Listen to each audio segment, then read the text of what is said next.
Hello Cancer, Sun, Moon, Rising, and Venus signs. Kamusta kayo? Sana po'y nasa mabuti kayong kalagayan. Welcome back po sa Star Tarot. Kung bago kayo dito, welcome din kayo. Thank you for your support. I truly appreciate it. God bless you all, Cancer. Una mensahe po ninyo, we have blessing. Napakaganda naman. Mayroong mga biyayang paparating sa inyo dito. And yung mga biyayang ito could be material, financial, pwede rin naman na hindi, no? Pwedeng this is a sense of fulfillment, diba? Maaring you will be feeling happy, fulfilled, satisfied, contented sa buhay, kung ano ang meron kayo.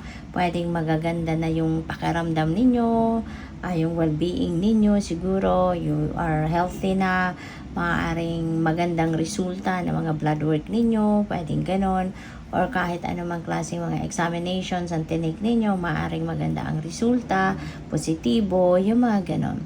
And of course, no, there could be material things na paparating sa inyo, mga biyaya na material na bagay, pwede rin na pera, may mga financial blessing din na pwedeng dumating sa inyo rito. Kaya napaka-swerte ninyo sa ngayon.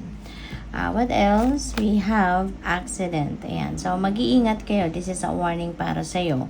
Okay? Be cautious with everything that you do. Dapat, no, kahit nasa loob kayo ng bahay, mag-iingat pa rin. Always take precautionary measures sa lahat ng mga ginagawa ninyo. Laging iisipin muna, no, before you do something, isipin muna, diskartehan muna na importante maging safe kayo, no? At lalo-lalo na kung lalabas kayo ng bahay, you should always be extra careful, no? Dapat lagi kayong nag-iisip talaga na, yung parang alerto lagi yung isip ninyo when you are outside the house. Kasi you never know, diba? Maaaring ingat na ingat kayo, pero ang ibang tao dyan hindi nag-iingat at baka madamay kayo, diba? Kaya dapat lagi kayong alert, okay? And yan, always take caution.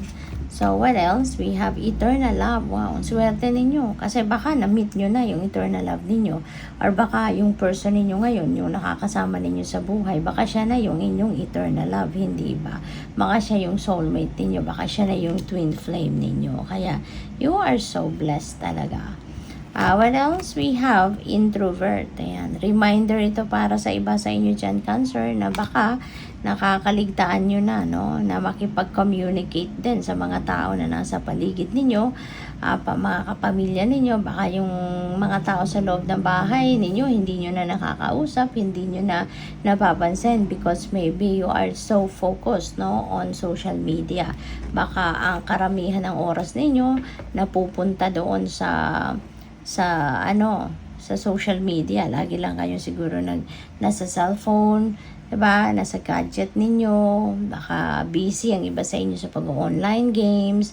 Yung mga gano'n. Dahil hindi ninyo na napapansin yung mga mahal ninyo sa buhay. Hindi nyo na nabibigyan ng oras. Hindi man lang kayo nagkakaroon ng time para mag-usap, no? Yung mga gano'n ba? Kaya, paalala yan sa'yo. Okay? Na dapat may oras sa lahat. May oras sa kapamilya, sa mga kaibigan, sa mahal ninyo sa buhay. May oras din para sa socialize. May oras din para sa pag-online. Okay? May oras sa pag-social media. Dapat balanse lang ang lahat. Okay? Para hindi magkakaproblema. So, what else? We have self-love. Ayan. Paalala din ito sa inyo. Baka nakakalimutan nyo na din ang sarili ninyo. Diba? Baka lagi kayong busy sa trabaho, sa career ninyo, sa negosyo ninyo, sa love life, pero yung sarili ninyo baka nakakaligtaan nyo na.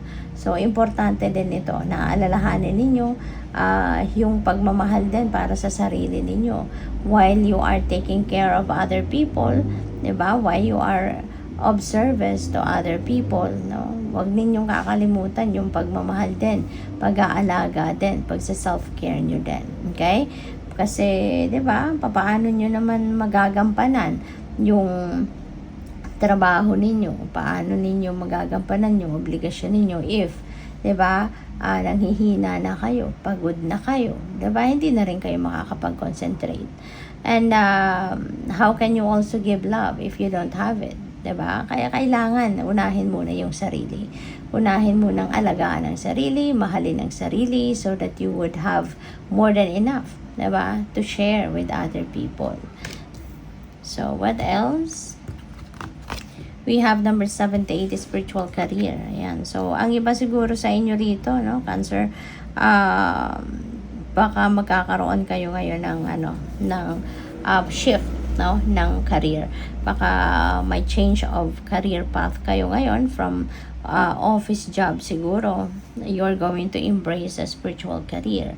Maybe ito ngayon yung gusto ninyong gawin, maaring this is what you are being called for to do, no? So possible na ganyan din ang sitwasyon ng iba sa inyo. Kaya good luck din sa iyo.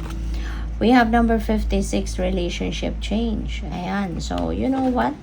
Pwedeng dynamics, no? Relationship dynamics ang magbabago dito. And maybe there are so many adjustments na kailangan ninyong gawin. Pwedeng apektado yan ng introvert energy. Pwedeng kailangan ninyong magbago ng strategy pagdating sa inyong samahan, sa pakikitungo ninyo sa inyong person. Kasi yun nga, baka focus niya na lang lagi nasa cellphone, and you never know kung ano-ano pang pinagkakaabalahan siguro niya. Kaya maybe you're going to change your relationship dynamics. Baka sakali, 'di ba?